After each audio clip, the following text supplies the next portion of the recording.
Imagine working a 9 to 5 to owning a business that does 7 figures in 12 months. I did this with a subscriber to prove to you that even though he has 0 experience, you can do it too. This is Ullman. He bought a business without having any idea what he was doing while working a 9 to 5, and he had the owner pay for it. What?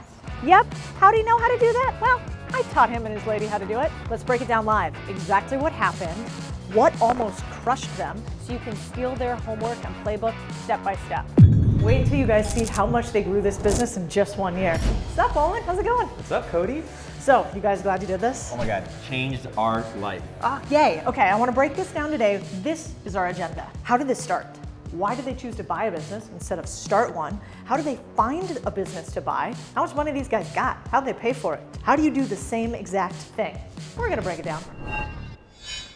So Ullman bought this business and had the seller put 90% of the money down to get it, but how big was this bad boy? I know in year 1 when you took over, you had what, 56? 56 day 1. 56 membership subscriptions to this place. Right. Then by today, how many you got? 420. Woo, that's not bad. Year 1, it was doing 379,000 when you took it over, right? Yeah. What about the next year? 644. Ooh, so we're almost doubling, baby. And what do you think you're gonna do this year? 125.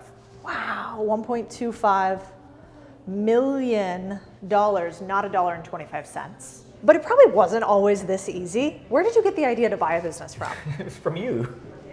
Let's take it back to the beginning.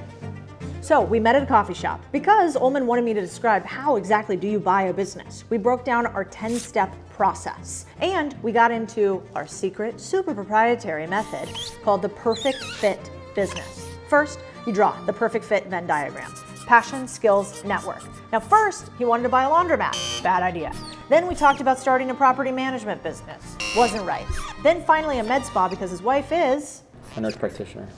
So, network, skills, she knows how to do this. Passion, she's obsessed. And he's obsessed and great at marketing, although probably not great at fillers. So ding, ding, ding, we got a winner of a business. So now he had to go find a business. And I sent him off to do just that. And then something crazy happened, which is you were like, hey, I'm gonna buy a med spa. And so I became your little accountability buddy. I found this text message from you. So this one was in 2022. Whoa. And it was like, hey, I'm almost done reconstructing the P&L for a med spa. What are the items you need to get things moving? Which is amazing. Then we go back and forth. 3 months later, you're like, what's up, homie? I'm closing this bitch on January 15th, which is hysterical. And then you also say, I would love my favorite Patagonia vest back. Oh yeah, you took my sweater. Which I think I finally returned that. You did. And that's when it was game on. Also, if you guys haven't smashed that subscribe button like it owes you money, what are you doing? I don't think it's very natural for people to look at lip filler and Botox and med spa and think they're gonna buy it. What made you decide you wanted to do this industry? So I was driving with my wife, girlfriend at the time, and she had gotten her lips done and asked her how much it cost. She's like, $700, $800. I'm like, what? $800? I'm like, how many hours were you there for? And she's like, 20 minutes.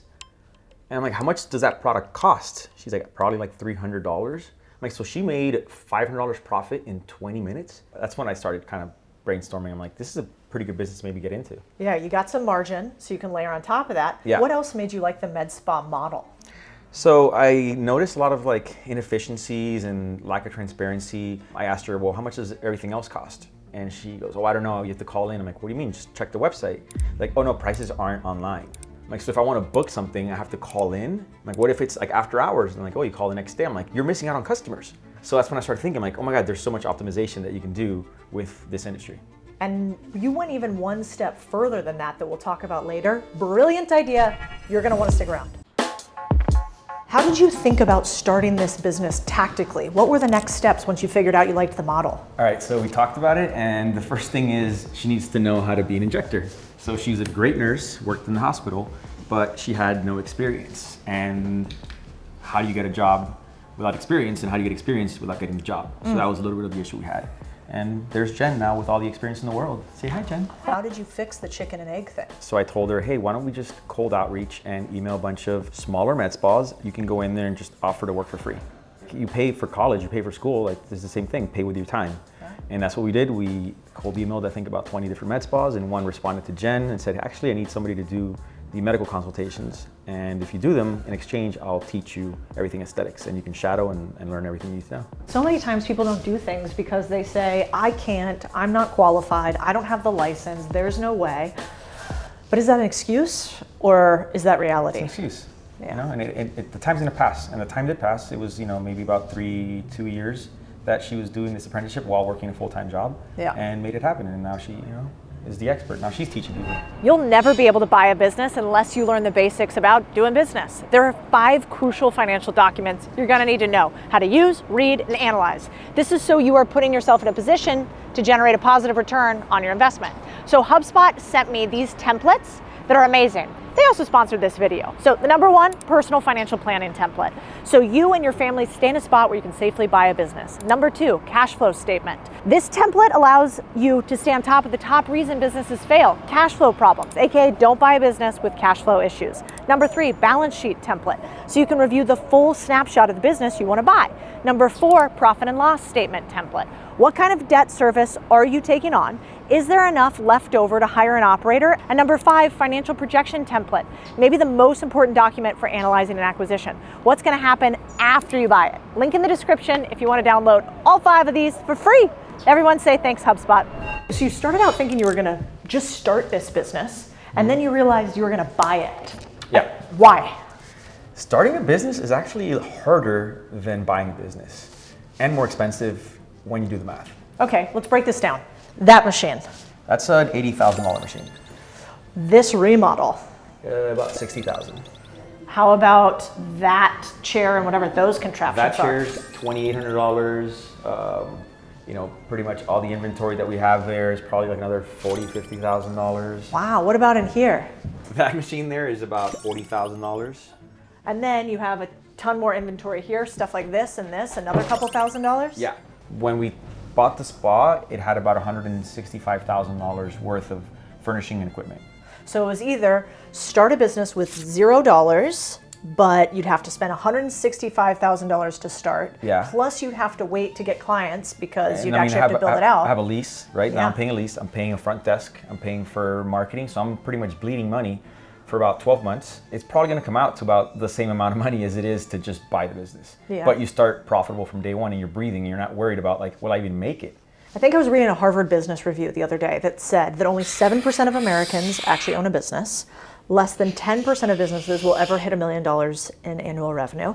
Less than 0.4% of businesses will ever hit $10 million in revenue. Wow. So every single dollar that you can front run just decreases your risk in ownership. Right. It's not that it's easy, it's hard, but it is more likely to win with less likelihood of failure. Yeah, you're getting a head start. Let's talk about how you guys felt when you bought a business. Was it scary? Yeah. I almost threw Extremely. up several times. Yeah. How'd you Before guys- signing everything, we're like, are we sure we're gonna do this? Like, Yeah. Did you have a moment where you thought we should not do this, we should back out? We were almost looking for like a big red flag to be able to like just, bungee out of there, right? Like almost like we were looking for an excuse to be able to say why we backed out because it was scary. But like everything adds up. Let's stop being little bitches. Okay, so you finally get over it, and then you talk the seller into seller financing. Explain what happened and how you guys did the deal terms. Seller financing I learned from you, right? Which I thought was kind of weird. I'm like, why would the seller want to finance it versus just getting the cash up front? And there are many reasons which you've talked and dived into, but we proposed seller financing and she actually was open to it because I think she wanted to work with us, right? So she knew that she had to facilitate it. And an SBA loan was just gonna take too long and we didn't have enough like P&L history and all that. So that was the easier route. When she gave us a price, I remembered another thing you said, which was your price, my terms. So I said, all right, cool, let's do, I'm not gonna negotiate on your price, but let's do 5 years, 6% interest, seller financing on this amount. That's amazing. How are you guys positioning yourself for somebody you don't know to eventually buy the business? So I told Jen, whenever the owner feels frustrated, just mention, hey, if you're frustrated, I can just buy the business from you. I can't remember if it was her that brought it up first or us.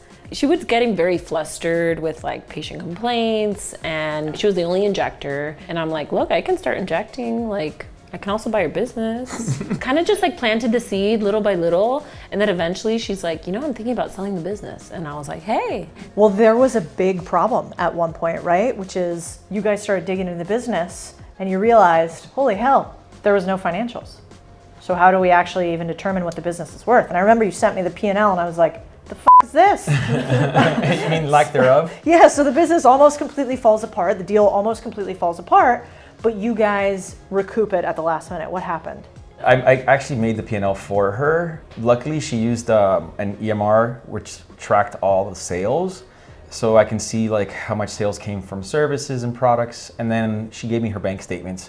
So I was able to match the sales to the deposits from, the merchant into the bank account. So I'm like, okay, this all makes sense. And then I just pretty much built it out for her. It took me a few days, but yeah. She's older, single, like operator. She didn't have time to be doing all this accounting and financing. She just knew that the business was making money, and she knew that she had more money at the end of the month that she started with, and that was good enough. Which is most business owners. Right. And I think the other thing is people use the words P&L and that seems scary, but actually P&L is really just a fancy spreadsheet. It is. But you guys got a hell of a deal, I think, because there was a lot of trust. Yeah. She knew you guys weren't gonna fly by the seat of your pants. She got to meet you and she knew that you'd probably pay her back. And a lot of the patients too were friends and relationships that she had built. So she wanted to leave them with somebody that she trusted. She didn't want to just sell to like any random person that, she didn't know. So you end up buying the business for how much? $362,000. With about, what, 2/3 of that, no more than that, almost 3/4 of it seller financed. Yeah. The rest of it you guys use your savings because you had been both working a 9-to-5 and you stayed working a 9-to-5. Yeah. Up until 2 weeks ago. So through the entire first year, you're working your 9-to-5, making sure everything's okay. She kept her job the first month. Because I'm like, don't quit in case like this business blows up. Like we need that job. You guys have both now quit your 9-to-5s to go all in on this. Are you guys making more money or less money than you were making when you were doing it for somebody else? She's making more. I'm making more. I'm making less. Next year I'll make more. That's amazing. So you think within 2 years of you guys owning the business, it will have made you more money than both of your 9-to-5s? Yeah. In a calendar year. Yeah. That's wild. And then theoretically, if you take a business that was doing $300,000 in revenue and you take it to 1.25 at probably like a $400,000 profit a year, and then you sell that business at $400,000 a year profit, I mean, you're looking at a business that you can sell for close to $2 million plus, as opposed to the one you bought for $300,000. Right. So even if you guys in 2 years were like, we're done, you could have a nice little nest egg that you take out of this if you sell this bad boy. Exactly. So we had this bad boy, which was a scary moment. What happened? All right, so this bad boy is probably like $80,000. Previous owner bought it for like 40 grand because she bought it used. Works great. I had been treating patients on it, and then I got to a point where every patient gets a different tip, right? It's a skin resurfacing treatment. So I ran out of tips and I'm like, oh shoot, okay. I call the company, I'm like, hey, I need to buy more tips. And they're like, sure, we don't have you registered. What's the serial number? I go through this whole thing and they're like, actually, your machine was purchased in the gray market and it's not certified with us, so we can't sell you any consumables. What? And I'm like, okay, how do I get it certified? And they're like, well, you gotta go through the certification process. It's $15,000. Get out of town. What a racket. I was at a point where I'm like, crap, I've got treatments that I've sold on this and now I don't have any tips. Like, what am I gonna do? We started emailing some med spas in Austin and Miami, just like, hey, this is what's going on. Like, would you be so helpful to like sell me some of your tips? Like, I'll even pay you more. And one med spa responded and they were glad to do so for us. So we got lucky with that. But I'm still, if this thing breaks, I'm screwed. Half the game of business is just not taking no for an answer and thinking of creative solutions when the inevitable disaster comes next. It's like business is just a carefully concealed series of disasters moving down the highway. And I think it's cool for you guys to share that with other people because they don't always know, but that is the truth. Yeah, but if I had done the deal over again, I'm like, okay, let me look at these machines. Are they under warranty? Right? Where were they purchased from? Are they certified? Like, but these are things I don't know. And maybe if I would have sat down with a med spa owner and chatted with that person for an hour and I would have paid them $300 for an hour of their time, I would have saved a lot more money. Yeah, I think that is one of the most underrated things to do is you need to have an attorney, an accountant, and a sector expert. And as long as you have somebody that's actually owned the business before, they're going to tell you where all the bodies are buried. Yeah. And there's only like that 20% for every industry. Most of it's the same, like P&L, pretty good. Yeah. You know, bank accounts, understand the employees, fine. But then you got the $80,000 machine. You don't know what you don't know. Biggest lessons you guys learned in negotiation, because it's never a clean process. There's always a little hair on the deal. What happened for you two? I don't know if I learned it from one of the Facebook groups or from one of the modules in your course, but we bought this business as an asset sale, right? So we didn't take any of the liabilities that the business had, any debts that they owed. However, imagine telling that to a customer that bought a gift card a year ago and say, yeah, I have this $500 gift card, I want to redeem it. I'm not going to say, oh, I'm sorry, that was from the previous owner. So I'm like, wait, we're probably going to have a bunch of customers coming in wanting to redeem these packages and gift cards that they've bought over the past year.